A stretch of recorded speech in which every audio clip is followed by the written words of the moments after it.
don't know what to expect. Obviously I went to the Hot Water Comedy Club last week and I think it's going to be a completely different kind of humour, so I'm looking forward to it. I think so. According to Brink, this is one of our top 5 Northwest venues, so obviously we're very excited. Oh well, it should be brilliant.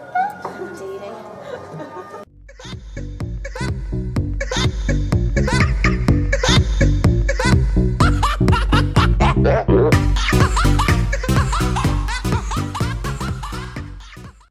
About 20 years ago, there was an open mic night, which is a night for brand new comedians, at a pub in Manchester. I can't remember what it was called.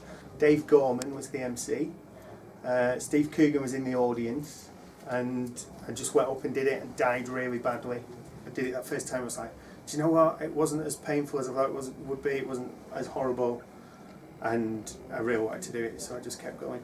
First wrote on a show called the 11 O'Clock Show in about 1998. That was my first TV writing job, and when one of the presenters read one of my jokes and I was sat in the studio and the audience laughed, I was amazed that it felt the same as if I'd said that joke myself. I was amazed at that, and that never goes away. No. I don't, not at all, because my wife hates me. No, she just hates comedy. She just doesn't want, she likes coming, but I used to tell her jokes and stuff and she just looked blankly at me as if to say that's not even a joke.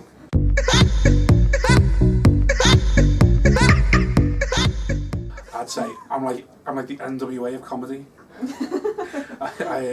Or the Scout Richard Pryor. That's what I like to call myself. I'm a liar. I'm nothing like it. I'm pretty much I'm abrasive and just talk about where I'm from, and I just talk about what's happened when I'm growing up, and I just think, well, as long as I'm talking about that, then I can't be like anybody else. I can only be myself.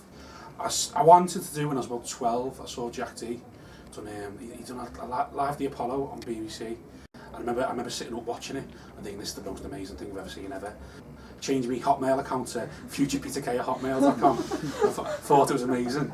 And then, so went through school, went to college, went to university, and then come home from university, was like, right, well, I'm either going to have to give this a go, or never going to do it ever again. So once I was home, I was like, no, this is it, I'm going to have to just try it. So, because I'm quite a burly man, men don't heckle me. So men never heckle me. It's always, yeah, pretty much. Because I'm quite shouty on stage and loud and a bit abrasive, that men don't ever heckle me. Women heckle me. Women are the only people that heckle me, and it's always in groups of girls, and they just decide to have a laugh sometimes and just think. Well, you love that. Yeah, well, I do.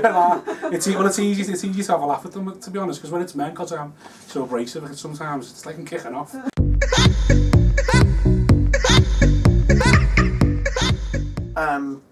Very observational. I like to try and get that very pure observation, try and drill down as deep as I can into the sort of, everyday life. The other thing I remember Jerry Seinfeld once saying that he wanted to sort of eschew stories and just sort of get to the absolute nub of what he was saying and then expand from there. So that's what I've been trying to do. Not really, actually. I don't get heckled that much, unless he's about to.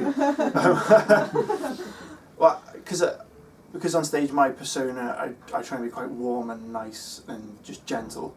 So I think if people were going to be really aggressive or horrible, I don't think the rest of the crowd would really go with it. So I think if you were going to have a go at Rob, everyone would be like, oh, what's he going to do? What's he going to say back? But whereas with me, I think people would just go, you're just being nasty, you're just being horrible.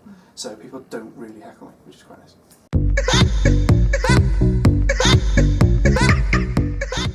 Went out with some parents of my children's friends and just made people laugh all night, and they were like, you should be on the stage, you should do it full time. And I saw on Facebook while I was laying in bed on my lie-in on a Sunday morning that they were doing a women in comedy course. Oh. So I thought, why not? And of course, when you've done 10 weeks on a women in comedy course, you're professional. So my worst gig was a pub in Warrington. 2 men and a dog in the audience. Dog laughed. I went to a gig in a pub, in a dirty pub, and it was St George's Day, and the clientele had been on the beer since 12, and I went on at 9, and the woman, as soon as I started with my Weight Watchers joke, she said, oh my God, to Slimming World! Do you go to Slimming World? Like this, and she was just there, and I couldn't get on with any of the stories because she wasn't to get to the people that, I call them the chilly years. So me and my husband have had chili for 10 years, where you can't go out because the kids are too little. So we invite people over and have chili and red wine. So we've had the chili years, but these people are ready to come back out again because these kids have grown up. So we want to bring the chili years back to the comedy scene. And I know because I'm one of the chilies. So that's the niche that I'm going after.